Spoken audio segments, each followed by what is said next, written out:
وحبيبنا محمد وعلى آله وصحبه أجمعين. وبعد، يروي الإمام أحمد في مسنده بسند صحيح عن عمار بن ياسر رضي الله عنه قال النبي صلى الله عليه وآله وسلم. The hadith in collection, Imam Ahmad in his Musnad and Abu Dawud as well in his Sunan, with an authentic chain of narration narrated to us by Ammar ibn Yasir, one of the few hadith that are narrated to us by Ammar. Ammar is not a frequent narrator, so it's always nice to hear his hadith.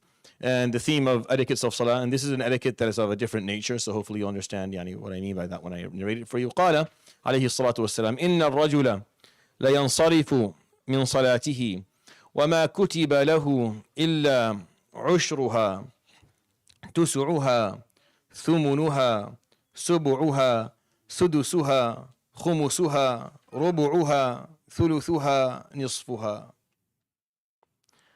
He said, alayhi salatu wasalam. He said, a person will walk away from his prayer, and maybe he gets out of his prayer a tenth of it, maybe a ninth of it, maybe an eighth of it, a seventh, a sixth, a fifth, a fourth, a third, or a half of it. He's referring, alayhi salatu wasalam, to what you're actually doing within the salah. If salah is spent with no form or no degree of hudur, of closeness, of serenity, of tranquility, of focus, of concentration, of connection with Allah subhanahu wa ta'ala. There's no love in it, and there's no fear, and there's no hope. You're not actually speaking to Allah subhanahu wa ta'ala. Then a person can walk away from his prayer and get only a tenth of the prayer. That's it, and the rest is thrown out.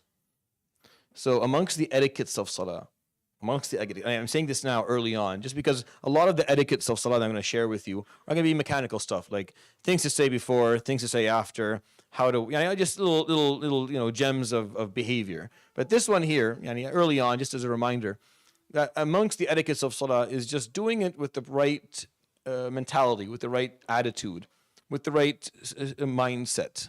And that piece is probably more important than any other etiquette that I'll ever share with you. And if you get this right, then you don't need a lot of the other ones. Allah subhanahu wa ta'ala will most likely forgive for you. Allah subhanahu wa ta'ala will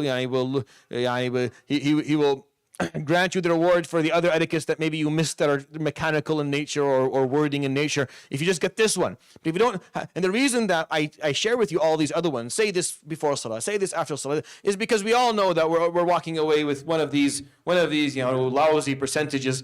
And maybe doing these extra stuff are gonna just make our salah a little bit better. Just get a little bit more, because I do this istighfar afterwards, and I walked quietly, and I didn't make noise, and I stood appropriately in salah, and I made sure that my line was good. This is all just to make up for the fact that the essence of it is not there. Like, because we know the essence is not great, we're taking care of all these details just as a way to show Allah subhanahu wa ta'ala that we know that we're not doing this well. So we're going to take care of all the other details that you like, Ya Rabb, so that maybe you'll accept it from us anyways. جل جلاله هو الغفور الرحيم وهو الكريم والشكور سبحانه وتعالى. So we'll accept our salawat. Say Ameen, inshallah, accept our salawat. But the reason that we do all these details, we care about these etiquettes, is because the essence is not good. Because we know the essence is not great. But if you do have the essence, if you're standing there and you have all of that, then you can afford not to know all the little details of stuff, because it'll make up for it. But that's why we learn these things. I just want to share that with you in the midst of these khawatir, so that you actually understand the point of it all. I hope that was a benefit. يروي الإمام أحمد في مسنده بسند صحيح عن عمار بن ياسر رضي الله عنه قال النبي صلى الله عليه وآله وسلم إن الرجل لينصرف من صلاته وما كتب له إلا عشرها تسعها ثمنها سبعها سدسها خمسها ربعها ثلثها أو نصفها. صدق رسول الله صلى الله عليه وسلم. سبحانك وبحمدك لا إله إلا أنت أستغفرك وأتوب إليك. وصلى الله وسلم وبارك